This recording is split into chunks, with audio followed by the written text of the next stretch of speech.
What's going on, y'all? Machiavelli Mills TV, and right now it's time for some boxing talk. Yesterday, I saw Jaron Boots Ennis defeat Kareem Chukatsian by unanimous decision, right? He gets the decision, rightfully so, right? I agree with the decision all the way through and through. However, this is only, I think, the third decision of Jaron Ennis' career, Boots Ennis' career. And so after the decision, after the fight, a lot of people are wondering because they were not pleased with his performance. It was lackluster to a lot of different fans. So the question remains: is Jaron Boots Ennis overrated? And I can say, as of right now, yes, he is. Right? Hear me out though. I don't want y'all to jump down my throat. I don't want y'all coming at me crazy. Hear me out. Jaron Boots Ennis is a very good young fighter. Very good. Very good. I think he is the future of the 147-pound division, without question. I think he will reign over the division one day for sure. But it just won't be right now the way a lot of people think, right? And the reason why I'm saying he's overrated is that a lot of Boots Ennis supporters hail him as like a generational talent, right? They don't just say he's going to reign the division one day. They say he's generational. They think that he can overtake both Errol Spence Jr. and Terrence Bud Crawford right now in his career. They think he is that good, that he is of upper echelon status, and that he is generational, once in a lifetime type of talent. And after watching that performance against Kareem last night, I don't agree with that. I think he's going to be a great fighter, but I don't think he's reached that great peak right now. I don't think he takes out Errol Spence Jr. or Terrence Bud Crawford. Now, we all know styles make fights, but there's a lot of things that Boots does wrong to me that I think will be major mistakes against guys like Errol Spence and Terrence Bud Crawford, for sure. After the fight, too, let me just say this, too. After the fight, I heard a lot of Boots Ennis supporters saying that, the guy was running all night. They were running all night. That was coming from Boots Ennis camp, too, that the guy was running. And as a boxing fanatic, a boxing fan, I really cringe when I hear trainers say that. Because you're supposed to train your guy to cut off that ring, to make him stop moving and get the job done. All right? So if he moving, or he was just moving, he was running, you're supposed to be able to cut that ring off, brother, and get to him. And make him engage or make him be right there for you to get. So that lets me know that Kareem Chukatsian probably fights like this all the time, which lets me know they didn't come in prepared, or Boots didn't come in prepared in a way that I feel like he should have, in my opinion, right? So all of that, he was running, you got to figure out a way to cut the ring off. A lot of people look at Errol Spence Jr. as a come forward type of guy, as that type of fighter, right? He can box, but he come forward to you, for sure. But Errol Spence Jr. would have cut that ring off against him. He would have cut that ring off against Kareem Chukatsian. And any generational talent is supposed to do that.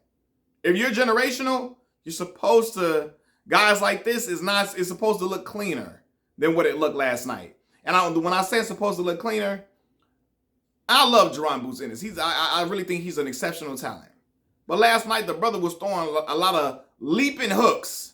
And I'm talking about missing wide, leaving himself open to be countered significantly to the point where he's spinning around, doing 360 turns. He missing so wide, right? Then coming in with his hands down. Brother, if you fighting Errol Spence Jr. or Terrence Crawford, coming in with your hands down, they're going to make you pay for that, right? You're going to have to hold that phone immediately, expeditiously.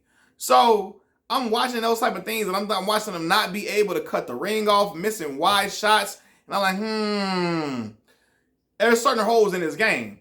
Now, I've heard this come out of Boots Ennis' camp, or coming out of Boots Ennis' mouth, saying that basically his team watches film and stuff. He doesn't watch it. He doesn't watch tape on guys. He lets his team do that and all of that.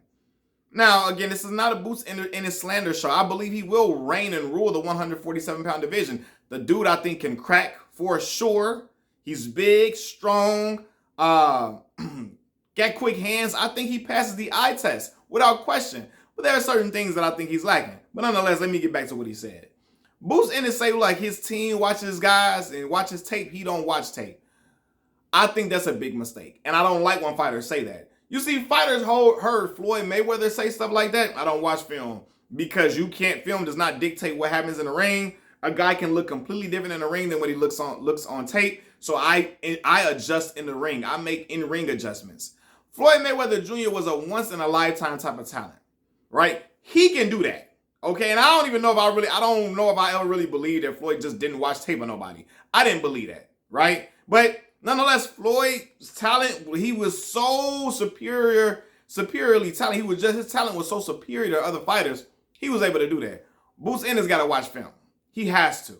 Because if he would have watched film, he would have had proper preparation from this to prevent a performance, not a poor performance, but a performance that was lackluster.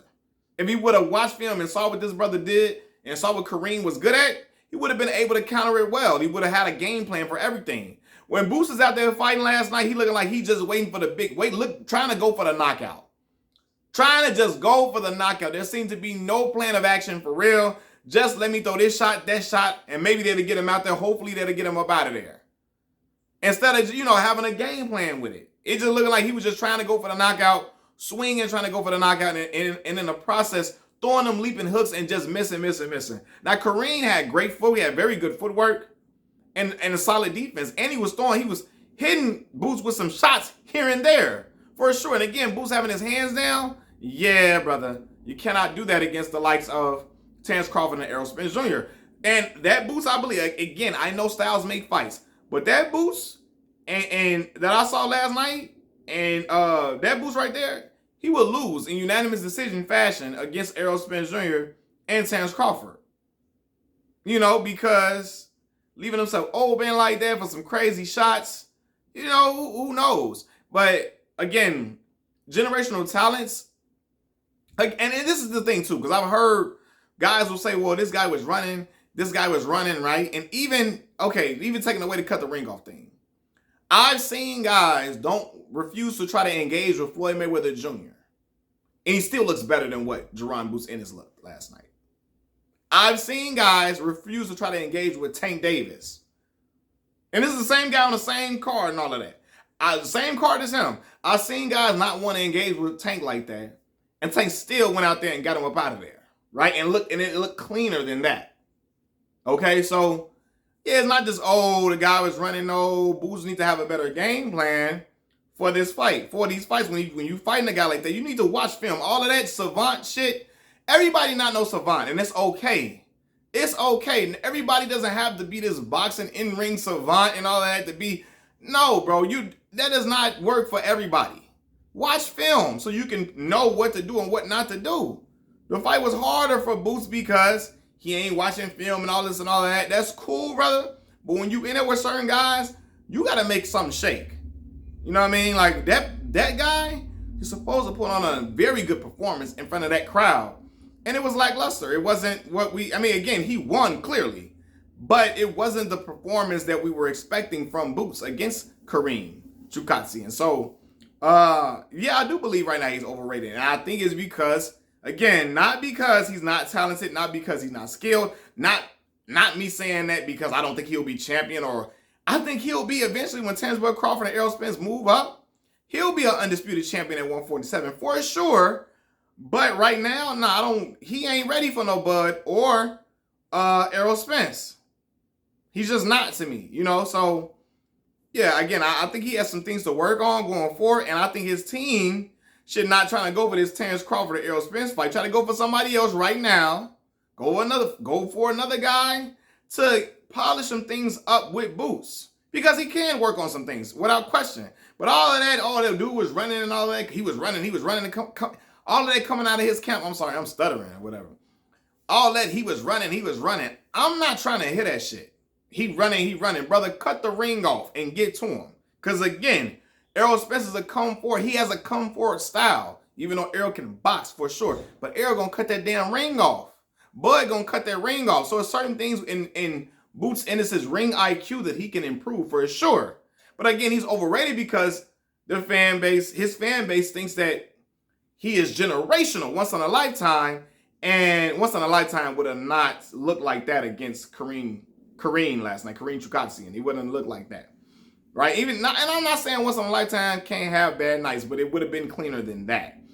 And, you know, some people thinking that he can beat all the book. Like, he not beating Bud and Errol with that type of performance. So he has to come back and come back strong, and I believe he will. I think he'll answer the call. I think the brother can crack for damn sure. But with a guy who's crafty, with a guy who has good, solid defense, who has good footwork, you ain't going to be able to just knock everybody out in that same fat, just going for the knockout, throwing them shots and leaping shot, all of that. Some brothers know how to negate those things, which this brother did. He knew how to negate that. And then throw his shots in with it.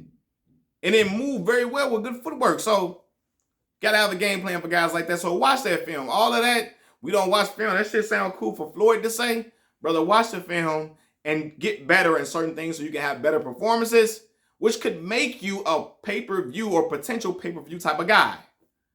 Machiavelli Mills TV, I'm out. Peace.